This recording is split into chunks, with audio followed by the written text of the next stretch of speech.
Hello everyone, সবাই কেমন আছো? তোমাদের সঙ্গে আজকে আবার একটা ব্লগ শেয়ার করব। তো এই ম্যাগি বানাতে গিয়ে আমার কি হয়েছিল জানো? হাত পুরো পুড়ে গেছিলো। বাড়িতে মাটন রান্না হয়েছিল, আমি চাটনি রান্না করেছিলাম, আরও অনেক কিছু দেখাবো তোমাদেরকে। তো এটা হচ্ছে আমার বিকেলবেলার একটা স্ন্যাক্স ছিল, ঠিক আছে, ম্যাগি, যার মধ্যে আমি ডিম দিয়ে বানিয়েছিলাম। খুব ভালোই হয়েছিল দেখতে। তারপর আমি সস দিয়ে খাই, তো সস দিয়ে খাচ্ছিলাম। আর এই জিনিসটা করতে গিয়ে আমার একদম লোহার রডে গিয়ে লেগে গেছে। রডে না, মানে বার্নারে, যাই হোক, পুড়ে গেছে। শ্বশুর বাড়িতে এটা ফার্স্ট টাইম আমার পুড়ে গেল। তো এই চাটনিটাও আমি তৈরি করেছিলাম কাঁচা আম দিয়ে। আর ব্যাপারটা হচ্ছে এই কদিন যে মানে গরমটা গেল, তারপরে যে ঝড় বৃষ্টি, সেই ঝড় বৃষ্টির জন্য আমি আমটা নিয়ে এসেছিলাম, ভাবলাম আমের চাটনি করি। আর মাটন হয়েছিল আমাদের বাড়িতে সেদিন, ঠিক আছে, তাও তোমাদেরকে দেখাই। যদিও মাটনটা আমি রান্না করিনি, আমার শাশুড়ি মা রান্না করেছিল। আর এই চাটনিটা আমি ফার্স্ট টাইম রান্না করেছিলাম। এই যে শাশুড়ি মা এখানে রান্না করছিল তখন আমি একটু ফুটেজ নিয়ে নিয়েছি, ঠিক আছে। তো এই গরমের জন্য আমরা বেশি কিছু একদমই খেতে পারছিলাম না। প্রচণ্ড গরম ছিল কয়েকদিন, মানে আমি বিশেষ করে শরীর টরীর খারাপ হয়ে যাবে সেই ভয়ে আমি খাইনি। তাই সমস্ত দায়িত্বটা শাশুড়ি মার ঘাড়েই ছিল। আমি শুধু রসুনগুলো একটু ছাড়িয়ে দিয়েছিলাম। আর এখানে আমি রান্না করছিলাম চাটনি, যেটা আমি ফার্স্ট টাইম রান্না করেছি। আর এই দেখো, সিম্পল খাবার একদম দুপুরবেলার, ঠিক আছে, চাটনি, মাটনের ঝোল আর ভাত। আর যাই হোক, বিকেলবেলাতে আমি গিয়েছিলাম আমার বরের সাথে। তো বরের সাথে তো গিয়েছিলাম জিমে যাওয়ার জন্য। আর সামনে দেখতে পেয়ে গেলাম ফালুদার দোকান। তাই ও বলল যে চলো আমরা খেয়ে আসি। তাই আমি ডিসাইড করলাম যে আমি কেসার ফালুদা খাবো। তো কাউন্টারটা বেশ সুন্দর ছিল, মানে কিউট কাউন্টার। আর একদম পরিষ্কার পরিচ্ছন্ন ছিল, যেরকম জায়গায় খেতে আমার খুব ভালো লাগে। তো এখানে দিয়ে দিচ্ছিলো ফালুদা। বাট আমি পার্সোনালি ফালুদা খেতে খুব একটা বেশি ভালোবাসি না, আমি আইসক্রিম খেতেই বেশি ভালোবাসি। কারণ এগুলো খেলে একদম পেট পুরো ভর্তি হয়ে যায়, কিচ্ছু খাওয়া যায় না। আমাকে তো রাত্রে গিয়ে মাটনও খেতে হবে। তো যাই হোক, আমি ভাবলাম যে ফালুদা বানানোর যেরকম রেসিপি, সেই জিনিসটা তোমাদের সঙ্গে শেয়ার করব। কিন্তু এই লোকটার কাছে তখনই আনতাবলা কিছু লোক এসে এত কথা বলছিল, আর ওই লোকটিও কথা বলতে বিজি হয়ে যাচ্ছিলো, দিতে প্রচণ্ড লেট করছিল। তাই অত ভালো করে তুলতে পারলাম না। তাই এই ব্লগের মধ্যেই তোমাদের সাথে এটা শেয়ার করে দিলাম। তো মোটামুটি এটা হয়েই গিয়েছে। আর এরপরে এটা আমার ফেভারিট পার্ট, এর মধ্যে আইসক্রিম দেওয়া হয়, যার জন্যই আমি ফালুদাটা খাই, কারণ এটা দেখতে খুব কিউট হয়। এখানে আইসক্রিম দিয়ে দিচ্ছিলো স্কুপে করে, 4টে ফ্লেভারেরই আইসক্রিম একসাথে এরা মিক্স করে দিয়ে দেয়। তার উপরে যে টপিংসগুলো দেয়, এটা আরও সুন্দর দেখতে লাগে। তো এই জিনিসটার জন্যই আমি খাই, আমার খুব ভালো লাগে। তো একটা স্ট্র দিলে আরও ভালো করতো, বাট স্ট্র এখানে ছিল না। দেখো কত সুন্দর দেখতে লাগছে। মানে এই জিনিসটা খাওয়ার মেইন ব্যাপার হচ্ছে গিয়ে মানে ফটো তোলা, ঠিক আছে, আমার ভীষণ ভালো লাগে এই জিনিসটা দেখতে। আর তোমরা একটা জিনিস নোটিস করছো পেছন দিকে আমার বরকে? তো ও তো খেতে চাইছিল না, মানে আমি অ্যাকচুয়ালি খেতে চাইছিলাম না, কিন্তু ও বললো যে ঠিক আছে তাহলে একটাই নিই, দুজনে মিলে একটু খেয়ে নেবো। আর এবারে নোটিসটা করো, আমার ব্যাগের চেইনটা পুরো কেটে গেছে। 3বার এটাকে ঠিক করলাম এই নিয়ে, বাট কেটে গেল। মানে একদিনের মধ্যেই 3বার ঠিক করা হলো দোকানে নিয়ে গিয়ে, তাও এটা ঠিক হলো না, ঠিক আছে। এটাকে আবার চেঞ্জই করে দিতে হবে, সম্ভবত ব্যাগটাকেই ফেলে দিতে হবে। কি সুন্দর ব্যাগটা, আমার বেশ পছন্দ হয়েছিল। যাই হোক, কিছু করার নেই। আর আমি এখানে ফালুদা খাচ্ছি, আর আমার বর আমার ভিডিও তুলছে, ঠিক আছে। আর আমার এই সামনের যে চুলগুলো আমি একটু স্টাইল মেরে লক্স করে বের করে রেখেছিলাম, সেই ভিডিওগুলোতে মানে এত বেশি প্রবলেম করছিল, চুলগুলো সামনে চলে আসছিলো। আর আমি একটু বরকে খাইয়ে দিচ্ছিলাম। আর আমার বর তো ভিডিওটা কাটেই নি, মানে ধরে রেখেছে তো ধরেই রেখেছে। আমি আর বলে উঠতে পারি, অন্যদিকে মুখ ঘুরিয়ে আমি লাস্টে বললাম যে কাটতে। যাই হোক, আমরা কিছু শপিং করতে বেরিয়েছিলাম, তার মধ্যে এই জিনিসটা বাইরেই ছিল, তারাও তোমাদেরকে দেখাই। এটা হচ্ছে একটা রুম ফ্রেশনার, ঠিক আছে। তো দুটো আছে, একটা জিমে রেখে দেবো, একটা আমি বাড়ি নিয়ে চলে যাব। তো জিমে ওইটাই রাখতে এসেছিলাম। আজকে আমি জিমে সেরকম কোনো কাজবাজ করিনি, তো কোনটা রাখবো কোনটা জিমে নেব ওটা আমি বুঝতে পারছিলাম না। তারপরে সবুজটা বাড়ি নিয়ে এসেছি, আর পার্পলটা মানে ল্যাভেন্ডার কালারেরটা রেখে দিচ্ছি জিমে। এবারে জিমে যেহেতু গেছি, দেখো আমার বরের এক্সারসাইজ একটু দেখিয়ে দিই।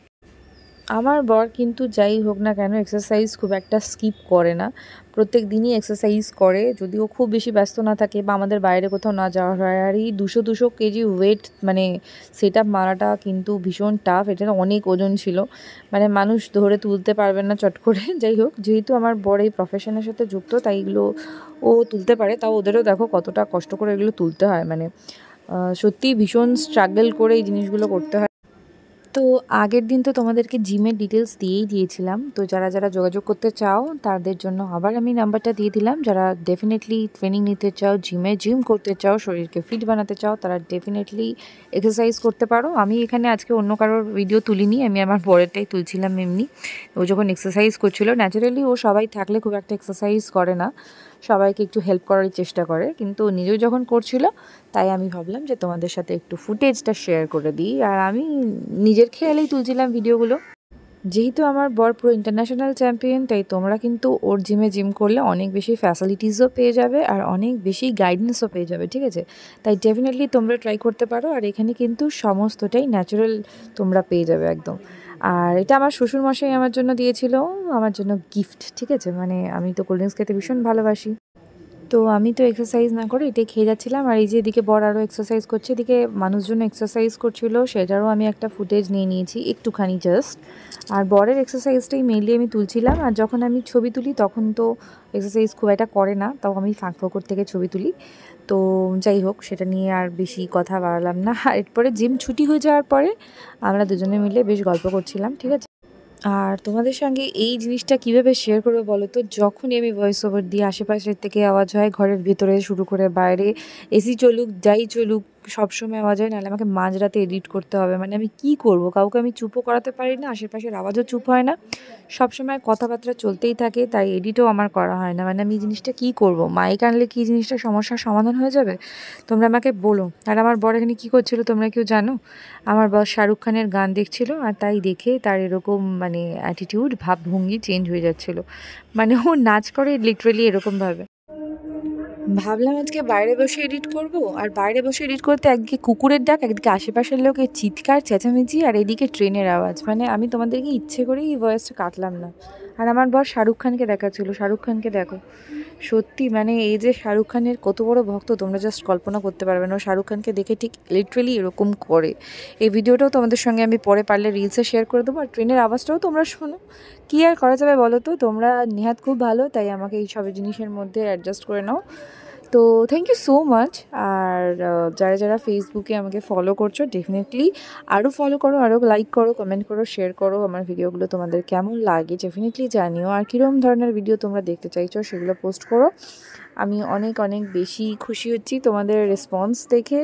আর সত্যি ভীষণ ভালো লাগছে যে এত তাড়াতাড়ি আমার ফেসবুকে অনেক বেশি আমি এঙ্গেজমেন্ট পেয়েছি। দ্যাটস ওয়াই আমি আরও বেশি ভিডিওর জন্য মোটিভেটেড হয়ে গিয়েছি। আর এই যে বরকে দেখাচ্ছিলাম, তো পরে তোমাদের সঙ্গে আরও অনেক ভালো ভালো ভিডিও শেয়ার করব। এটা তো একটা daily life normal blog share করলাম। আর এর এক্সপ্রেশনগুলো শুধু আমি দেখি মাঝে মাঝে যে এ ঠিক কী করতে চায়। মানে শাহরুখ খানকে দেখে এর এত কিসের মানে ভালো লাগে আমি জানি না। সত্যিই আমি তার মানে কারোর ফ্যান হতে পারিনি। আমার ঋতিক রোশনকে ভালো লাগতো, কিন্তু মানে তার মানে এই না যে আমি এরম ডাই হার্ট ফ্যান, ঠিক আছে? আমি কারোরই ডাই হার্ট ফ্যান নই, বাট আমার বর শাহরুখ খানের ডাই হার্ট ফ্যান। মানে ওর নামে যদি কেউ শাহরুখ খানের নামে কিছু বলে দিল তো আমার বর একবারে পাগল হয়ে যাবে জাস্ট। তো ভীষণ ভালোবাসো শাহরুখ খানকে, সেটাই ও দেখছিল। আর চোখ নাক মুখ দেখেও বলছিল উফ কী লাগছে। তোমাদেরকে এই ভিডিওটা আমি ডেফিনেটলি পরে শেয়ার করব। আর আমার বর তো আমার ভিডিও জানি না এতদূর পর্যন্ত দেখবে কি না, তাহলে ও বলবে এই বাবা এগুলো তুমি পোস্ট করে দিয়েছো, এগুলো তুমি তুলে নিয়েছো।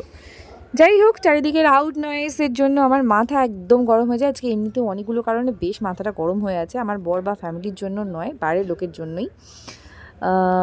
যাই হোক, সেসব নিয়ে তোমাদের সঙ্গে পরে শেয়ার করবো। আরে দেখো এদিক ওদিক থেকে বাইক চলে যাচ্ছে, আর জাস্ট আমার বিরক্ত লাগছে। মানে মানে কী করবো আমি জাস্ট বুঝতে পারি না।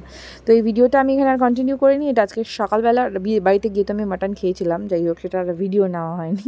আর এটা আমি সকালবেলা বরের জন্য রান্না করেছিলাম, দ্যাটস ওয়াই আমি এটা লাঞ্চ শেপ বানিয়েছিলাম। আর এরকম ম্যাগিটা বেশ ভালোই হয়েছিল। আর আমার বর আমার ম্যাগি খেতে মানে আমার হাতের ম্যাগি খেতে বেশ ভালোই বাসে। আর আজকে 25শে বৈশাখ, তার জন্য হালখাতা হয়েছিল, সেখানে আমি পেয়ে গিয়েছি লাড্ডু। এখান থেকে 2টো লাড্ডু আমি খেয়েছি, বাকি সবাইকে মামনিকে একটা দিই। যদিও আমার মামনির সুগার আছে, আমার বর দিতে বারণ করেছিল। আর বরকে একটা দিয়েছি, শ্বশুরমশাইকে একটা দিয়েছি, দাদুকে একটা দিয়েছি, আর 2টো তো আমি খেয়েছি, আমি বললামই। যাই হোক, এই ভিডিওটা আজকে এইটুকুনি দেখালাম। পরে তোমাদের সঙ্গে ডেফিনেটলি অন্য আরও ভিডিও শেয়ার করবো ভালো ভালো। Love you all.